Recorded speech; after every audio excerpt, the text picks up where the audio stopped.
আপনারা জানেন যে আমাদের বন্ধুপ্রতিম দেশ চায়না আমাদের ফার্স্ট মেডিকেল টিম মানবিক দৃষ্টিকোণ থেকে আমাদের যে সদ্য বৈষম্য বিরোধী আন্দোলনে যে আহত ছাত্র এবং অন্যান্য পেশার যারা ইনজুর্ড পেশেন্টরা আছেন ওনারা আমাদেরকে তাদের সহমর্মিতার হাত বাড়িয়ে দিয়েছেন। এই মুহূর্তে আমাদের এই হাসপাতালে জাতীয় চক্ষু বিজ্ঞান ইনস্টিটিউটে 42 জনের মতো রোগী ভর্তি আছেন। এদের মধ্যে থেকে আমরা যাদেরকে আমাদের যে বিশেষজ্ঞ টিম রয়েছেন তারা একটা সিলেকশন করেছেন। প্রথম ধাপে আমরা 20 জনের মতো সিলেকশন করা হয়।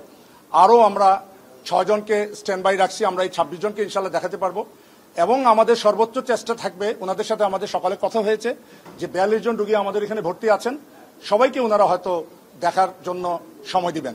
ওনাদের এই দেখার প্রথম কাজ হচ্ছে, যেহেতু এটা ফার্স্ট মেডিকেল টিম, ওনারা দেখে রোগীদের চোখের কন্ডিশনটা বিবেচনা করে যদি মনে করেন যে এখানে কোনো স্পেশাল টিম ওনাদের পাঠানো দরকার according to their severity, according to their speciality, যেমন কর্নিয়ার যদি কোনো প্রয়োজন হয়, রেটিনার কোনো ডাক্তারের যদি প্রয়োজন হয়, ওনারা যদি আজকে পেশেন্ট দেখার পরে যদি মনে করেন যে সেকেন্ড আরেকটা টিম আমাদের পাঠানো দরকার, ওনারা পাঠাবেন।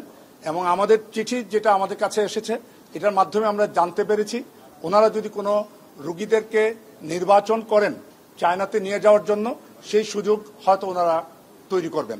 স্যার, আপনাদের অবজারভেশনটা কি? রোগীদের যেগুলো দেখছে তাদেরকে আসলে বিদেশিদের দরকার আছে বা কি? আপনাদের অবজারভেশনটা কি? উন্নত চিকিৎসার জন্য তাদেরকে বাইরে নেওয়া দরকার আছে? আমাদের এখানে যে এক্সপার্টাইজ টেকনিক্যাল সাপোর্ট রয়েছে, কিন্তু দিনের শেষে যে গুলিতে আহত রোগীরা এক চোখ বা দুই চোখের মধ্যে গুলি ঢুকে গেছে, আপনারা সবাই জানেন গুলি লাগার পরে যেটার আউটকাম গুলি লাগার আগের যে অবস্থান ছিল সেই অবস্থানে ফেরত যাওয়ার সম্ভাবনা কম। কিন্তু আমাদের যে এক্সপার্টাইজ দিয়ে আমরা সর্বোচ্চ আমাদের পেশাগত দিক থেকে চেষ্টা করতেছি আমরা কোনো কিছু দেওয়ার জন্য। তারপরে ওনাদের যেহেতু বিশেষজ্ঞ 10 জনের কিন্তু টিম এসেছেন, 10 জনের যে মেডিকেল টিম ওনারা এসেছেন, ওনারা যাচাই বাছাই করতেছেন আমাদের হাসপাতালের ফেসিলিটি, আমাদের এক্সপার্টদের ফেসিলিটি ওনারা যাচাই বাছাই করবেন। করার পরে আমরা হয়তো ওনাদের কাছ থেকে জানতে পারবো যে আমাদের যে ফেসিলিটির সাথে ওনাদের ফেসিলিটির কি পার্থক্য রয়েছে। এবং আমরা চাচ্ছি যে যদি কোনো এক্সপার্ট টিম এখানে আসে আমরা আনানোর জন্য সর্বোচ্চ চেষ্টা করতেছি, তাতে করে আমাদের ডাক্তাররাও টেকনোলজি ট্রান্সফারের মাধ্যমে তাদের নতুন কোনো টেকনিক আমাদের ডাক্তাররা আয়ত্তে আনতে পারবে। এক, দ্বিতীয় পয়েন্ট হচ্ছে গিয়া ওনারা যদি নির্বাচিত করেন যে কোনো পেশেন্ট আমরা নিয়ে যেতে চাই, আমাদের সর্বোচ্চ সহযোগিতা থাকবে এই ব্যাপারে। আজকে আমাদের সর্বোচ্চ চেষ্টা থাকবে, আমাদের যে 42 জন রোগী ভর্তি আছে সবাইকে আমরা রেডি করে রেখেছি, ওনারা দেখার জন্য আমরা অনুরোধ করেছি।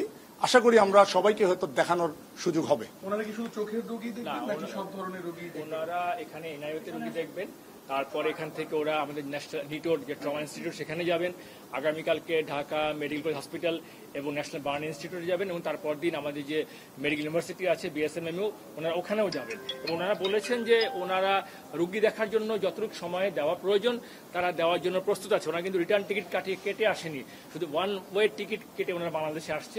ইফ নেসেসারি তারা আরও সময় আমাদেরকে দিবেন। আমরা চায়না গভর্নমেন্ট এবং চায়না এম্বাসিকে আমরা আমাদের পক্ষ থেকে আন্তরিক ধন্যবাদ, ওনারা যে ওনাদের যে সাহায্যের হাতটুকু আমাদের দিকে বাড়িয়ে দিয়েছেন। আচ্ছা, আমরা গতকালকে সেবা ফাউন্ডেশনের মাধ্যমে আমরা নেপালের ডক্টরদের সাথে আমরা কথা বলেছি এবং আমাদের একটা দেশের কর্নিয়ার কিছুটা অপ্রতুলতা রয়েছে, কর্নিয়া ট্রান্সপ্লান্টের প্রয়োজন হবে এই সমস্ত রোগীদের। তবে এই মুহূর্তে কর্নিয়া ট্রান্সপ্লান্ট আমাদের হয়তো লাগবে না, কারণ আমরা চাই চোখের যে ইনফেকশন বা অন্যান্য যে প্রদাহগুলো আছে, রেটিনার যে ইস্যুগুলো আছে, এগুলো সেটেল ডাউন হলে হয়তো 3 থেকে 6 মাস পরে আমাদের রোগীদের কর্নিয়া ট্রান্সপ্লান্টের প্রয়োজন হবে। এবং প্রয়োজনীয় কর্নিয়া আমরা নেপাল এবং দেশের বাইরে থেকে, ইভেন মার্কিন যুক্তরাষ্ট্র থেকেও আমরা কর্নিয়া পাওয়ার আমাদের সম্ভাবনা আছে এবং আমরা নিশ্চয়তা পেয়েছি সেবা ফাউন্ডেশনের মাধ্যমে। গতকালকে আমরা যে মিটিং করেছিলাম এবং এট দ্য সেম টাইম কালকে ইটালি এবং এর আগের সপ্তাহে আমরা ইউরোপিয়ান এবং লন্ডনের ডাক্তারদের সাথে আমরা টেলিকনফারেন্স করেছি। ওনারা টেলিকনফারেন্সের মাধ্যমে আমাদেরকে সাহায্য দিচ্ছেন। প্রয়োজন হলে ওনারা একটা টিম পাঠাবেন, বাট এই টিম পাঠানোটা ওনাদের জন্য যেটা আমি বুঝেছি যে একটু সময় সাপেক্ষ ব্যাপার, কারণ ওনাদের একটা বাৎসরিক একটা স্কেজুয়াল থাকে, ওখান থেকে ওনারা ওনাদের স্কেজুয়াল বের করে আমাদেরকে সাহায্যের হাত বাড়িয়ে দেবেন বলে আমাদেরকে নিশ্চয়তা দিয়েছেন। ওকে